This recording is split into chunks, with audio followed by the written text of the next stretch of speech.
গ্রাম বাংলার ব্লগে আপনাদেরকে স্বাগত। চলুন আপনাদেরকে আজকে আমাদের গ্রামের পরিবেশটি চারদিকে দেখিয়ে দিই।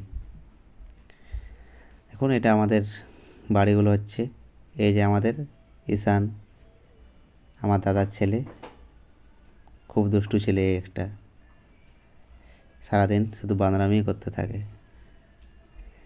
ফ্রি ফায়ার খেলবে, এই করবে আই করবে। চলুন আমাদের এই গ্রামের পরিবেশটা আপনাদেরকে সাথে শেয়ার করি। দেখুন আমাদের বাড়ির ছাদ থেকে গ্রামটা দেখতে কত সুন্দর, চারদিকে গ্রামের পরিবেশটা কত ভালো। সকলে এখানে খুব সুন্দরভাবে মিলেমিশে থাকে, সকলে খুব ভালো, খুব ভালো লাগে গ্রামে। যদি কোনো দিন আমাদের গ্রামে আসেন আপনাদেরও খুব ভালো লাগবে। চলুন এবার ঘরে ঘরে বাড়ি যাই। এ দেখতে পাচ্ছেন, এটা আমাদের পুকুর।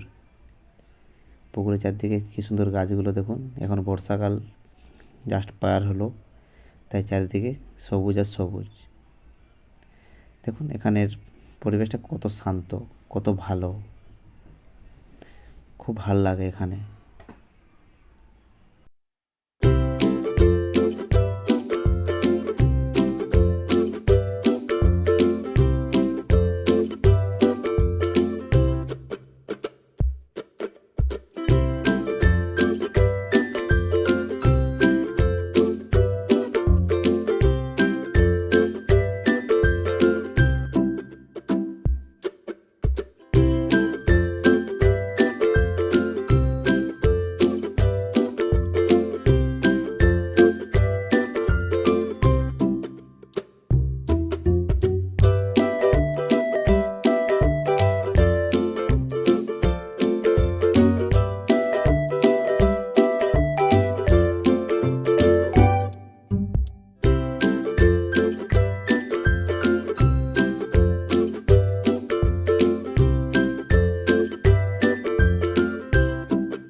চলুন আপনাদেরকে একটি খুব সুন্দর জিনিস দেখাবো। ছোটোবেলায় হয়তো অনেকে এটা নিয়ে খেলা করেছেন, অনেকে হয়তো জানেন এটা। এখনও গ্রামে এগুলো দেখতে পাওয়া যায়, শহরে তো এগুলো দেখাই যায় না কিছু। এই যে দেখুন, এই ছোটো ছোটো এগুলো ছোটোর সময় আমরা কী করতাম, এর মাথায় ওর মাথায় দিয়ে বলতাম। খুব ভাল লাগে, খুব মজা করতে এগুলো সবার, একে অপরকে বন্ধুদের সাথে এই ওর মাথায় ও ওর মাথায়। এই যে দেখতে পাচ্ছেন বিষ্ণু আর হিমাংশু দুজনে রয়েছে, দুজনে পুকুরের পাড়ে বদমাশি করছে এরা দুজন। এই যে দেখতে পাচ্ছেন এটা আমাদের পুকুর। অন্য কোনো দিন অন্য ব্লগে এখানে আপনাদেরকে একটা মাছ ধরার ভিডিও বানিয়ে দেখাবো। খুব বড় বড় মাছ রয়েছে এখানে, কিন্তু সাধারণত বড়শিতে ওঠে না, তবুও চেষ্টা করব অন্য একটি ব্লগে আপনাদেরকে দেখিয়ে দিতে। আজকে জাস্ট আপনাদেরকে পুকুরটা দেখিয়ে দিই। পুকুরটা বড় না হলেও মাঝারির মতো। চারদিকে দেখুন এখন ধান লাগানো হয়ে গেছে, ধানগুলো আস্তে কিছু কিছু ক্ষেতে ফুটছে, সব ক্ষেতে ফুটেনি, কিন্তু কিছু কিছু ক্ষেতে ফুটেছে। এদিকটা বহাল ক্ষেতগুলো সবই। চারদিকে পরিবেশটা কত না ভালো, খুবই শান্ত। দূর থেকে দেখুন পুকুরটা কত সুন্দর লাগে। আর পুকুরের পাড়ে মতো খেজুর গাছ, তাল গাছ থাকলে তো আরও সৌন্দর্যতা বেড়েই যায় পুকুরের। কত ভালো দেখুন, দূর থেকে দেখতে খুবই ভালো লাগে এখানে থাকতে, এখানে বসে থাকতে। পরিবেশের গাড়ির সাইলেন্সার, সিটির আওয়াজ, এইসব আওয়াজের থেকে এখানে বসে থাকতে খুব বেশ ভালো লাগে। দেখুন কত সুন্দর, এখানে অনেক গাছ রয়েছে। নিম গাছ তো জানেনই সবাই কত ভালো। এই দেখুন, এটা দিয়ে আমরা হেঁটে হেঁটে এসেছি পুকুরের পাড় হয়ে। যখন এমনিতে আমরা দেখি তখন মনে হয় যে একটা সাধারণ জায়গাতে আছি, কিন্তু ব্লগ করলে বোঝা যায় যে হ্যাঁ, কতটা একটা ভালো জায়গাতে আমরা আছি। সাধারণত মানুষ যেখানে থাকে সেখানে বাইরে যে গাছগুলো দূর থেকে মনে হচ্ছে যে জঙ্গলের মতো, ওই দিকটাতে আমাদের গ্রাম রয়েছে, ওখানে এদিকে গ্রাম রয়েছে, গ্রামের বাইরে। আর ওই যে দূরে একটা ব্লু বিল্ডিং দেখতে পাচ্ছেন, ওইটা হচ্ছে নবোদয় বিদ্যালয়। এখনও শুরু হয়নি, এবার শুরু হবে। এই যে ইয়েলো কালার দেখতে পাচ্ছেন, ওইটা আমাদের বাড়ি। বাড়ির সামনেই রয়েছে পুকুরটা, অত বেশি দূরে নয়, কিন্তু এখান থেকে বাড়িটা কত ছোট্ট দেখাচ্ছে। এই যে ধান ক্ষেতগুলো দেখুন কত সুন্দর। চলুন আমরা হাল ধরে ধরে ক্ষেতগুলো দেখি। এই যে হিমাংশু আগে আগে যাচ্ছে, দেখুন কত সুন্দর, কত ভালো। এই দেখুন, এই আবার এদের উল্টো দিকে নেমে দিয়েছে। এই আবার কী কায়দা করছে দেখি, ও আবার এই ড্যান্স করছে। চলুন এটা দিয়ে হেঁটে হেঁটে যাবো, দেখি কতটা হাঁটা যায়। কত ভালো লাগছে পরিবেশটা। যখনই গ্রামে আসি, গ্রামে মন করে যে গ্রামেই থেকে যাই, শহরে যেতে ইচ্ছেই করে না, কিন্তু কি করবেন। এই যে সামনের দিকটা কোনটা দিয়ে যাবে দেখি, এই নিজেই কনফিউজ হয়ে গেছি কোনটা দিয়ে যাব।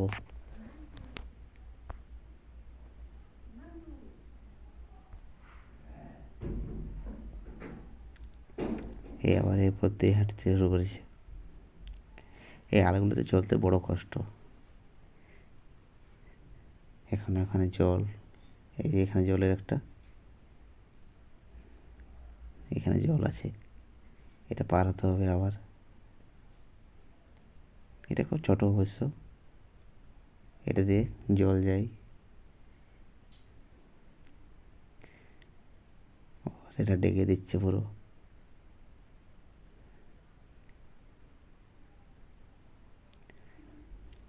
তো এখন যদিও হালকা হালকা কুয়াশা থাকে, সেই জন্য দূরে জিনিস দেখা যায়। যে দূরে একটা পাহাড় দেখতে পাচ্ছি ছোট্ট, ওইদিকেও আবার গ্রাম রয়েছে। কত ভালো পরিবেশ না,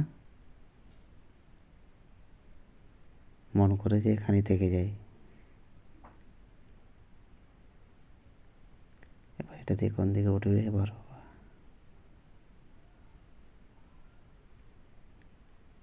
কোন কোন পথ ধরে হাঁটছে বাবা এরাই জানে। এই যে ক্ষেতের মাঝে মাঝে ছোটো ছোটো গাছগুলো রয়েছে, এগুলো সবই নিম গাছ। গ্রামে নিম গাছ প্রচণ্ড দেখা যায়। আর নিম গাছের চাহিদা কতটা সেটা তো বাজারের লোক ভালো করেই জানে, যে কতটা প্রয়োজন হয়।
আবার এই ক্ষেতগুলোতে দেখুন ধানগুলো পাকতে শুরু করেছে।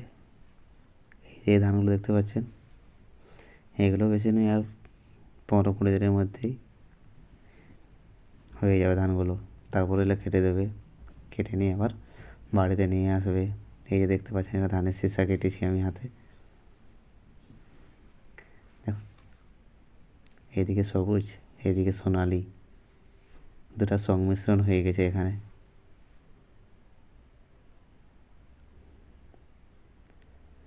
ধান যখন সোনালি হয়ে ওঠে তখন কত না ভালো লাগে চারিদিকে, শুধু সোনালি আর সোনালি রং।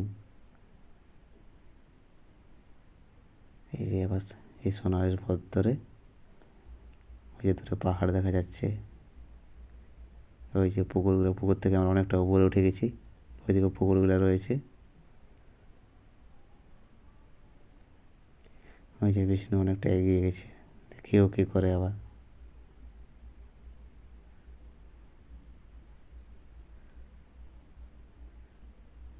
ও বাবা রে, সার্কের ফ্যান এগুলো সব। ওই যে দেখুন হিমাংশু পোজ মারছে ওখানে বসে বসে।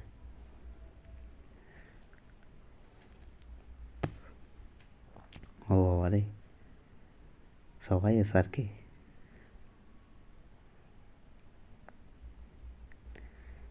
তাড়াতাড়ি একটু যাই ওদের সামনে, দেখি কি ও কী করে ওরা আবার।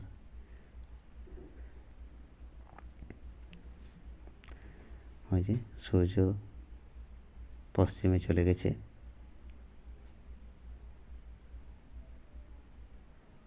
এই যে দেখুন এখানে আলাদাভাবে ধান লাগিয়ে দিয়েছে। বিষ্ণু এই পথ ধরে আসছে আবার।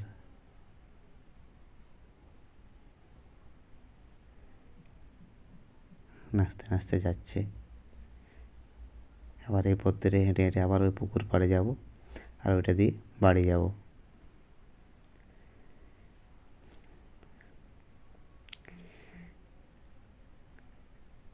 এটা আমার প্রথম ব্লগ। ভিডিওটা কেমন হয়েছে একটু জানাবেন, ভালো লাগলে শেয়ার কমেন্ট করবেন, লাইক করবেন। এই যে এখানে আবার দাঁড়িয়েছে, এইখানে আবার মনে হচ্ছে কাদা আছে রে। এখানে দেখি কি করতে, ও বাবা রে, ঝাঁপ দিয়ে দিয়ে তো পার হয়ে গেল। এবার আমি ক্যামেরা হাতে কী করে দেখি, আমাকেও মনে হচ্ছে ঝাঁপ দিতে হবে, এখানে কাদা আছে তো। এই যে একটু গাছের সীসাগুলো দেখিয়ে দিই আপনাদেরকে।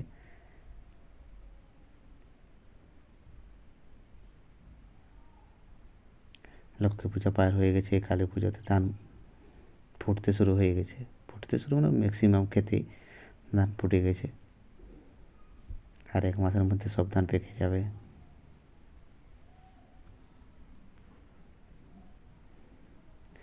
এই যে এই গাছগুলো দেখতে পাচ্ছেন, ছোটোর সময় যখন স্কুলে পড়তাম তখন টিচাররা আবার এইগুলো তো মারতো, খুব জোরে লাগে এটাতে কিন্তু।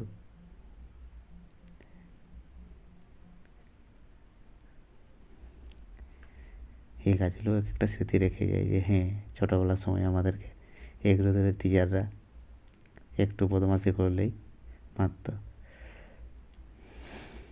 দেখি এই পথে আবার যাই। ওই যে দুজন আবার ঝগড়া শুরু করে দিয়েছে।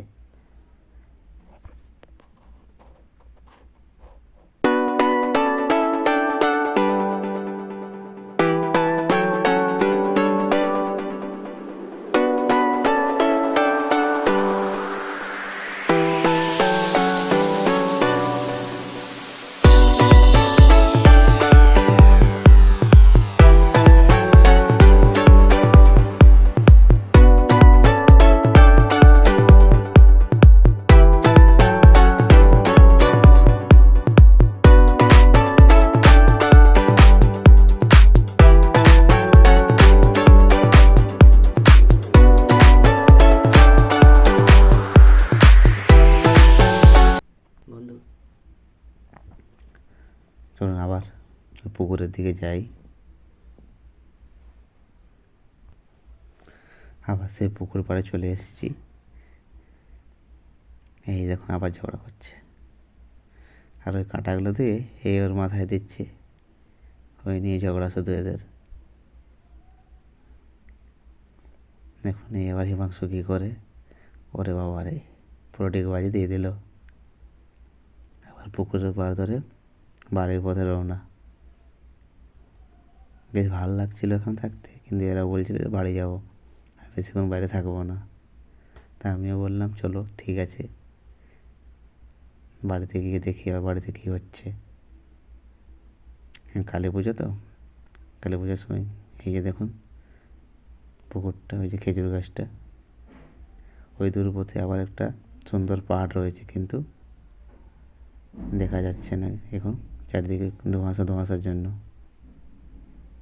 কে আবার সাইকেল করে পুকুরে এসেছিল। বাড়ির পথে রওনা দিই। এই যে সামনেরটা, এটা আমাদের ক্ষেত। আমাদের ক্ষেতে কিন্তু একটা ধান ফোটেনি এখনো। বাবা বলছিল এগুলো 155 দিনের, তো সেই জন্য এখনো ফুটবে পরে হয়তো। এই যে আমাদের পুকুর পাড়ে একটা শিব মন্দির রয়েছে, একটা শিব মন্দির, একটা একটা বড় গাছ। বড় গাছও গ্রামে তো পূজা করে, এটা সকলে জানেন। এরকম ছোট ছোট অনেকগুলোই পুকুর রয়েছে। এই যে এই পুকুরটা দেখতে ছোট, কিন্তু এর গভীরতা অনেক বেশি। এই যে গরুগুলো দেখুন, গরুগুলো নিয়ে এসছে মাঠে চড়ার জন্য। কত ভালো পরিবেশ। এই যে দেখুন,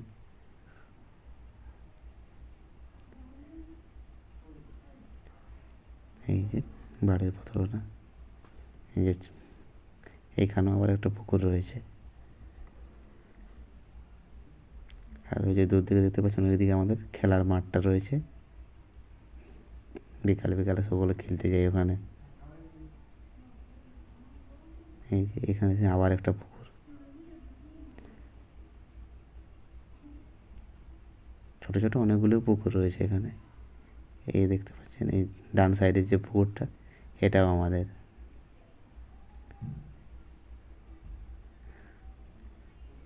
এখানেও অনেক ছোট ছোট মাছগুলোকে ছেড়েছে, এবার দেখি কি হয়, কতটা বড় হয়। এর উপরে দেখেছেন সামনেও একটা রয়েছে পুকুর, এটাও আমাদের। এবছর এত বেশি বর্ষা হয়েছে যে গাছগুলো তখন পড়ে গেছে। এখানে মাটির আলগা, তাই বড়ো গাছ তো ধরে রাখতে পারিনি মাটিটাকে, দুটো গাছই পড়ে গেছে এখানে পুকুরের মধ্যে। আবার এগুলো আবার বর্ষা পার হলে, যখন জলটা কমবে, তখন এগুলো কেটে কেটে সাইড করে দিতে হবে। এই যে দেখতে পাচ্ছেন দুটো গাছ। এই যে এরপরে আমাদের গ্রামের দিকে ঢুকবো। ব্লগটি আপনাদের কেমন লাগলো নিশ্চয়ই কমেন্ট করে জানাবেন। ভালো লাগলে শেয়ার করবেন, কমেন্ট করবেন, লাইক করবেন। এই যে বাড়ির সামনে চলে এসেছি, গ্রামের এই দিকটা দিয়ে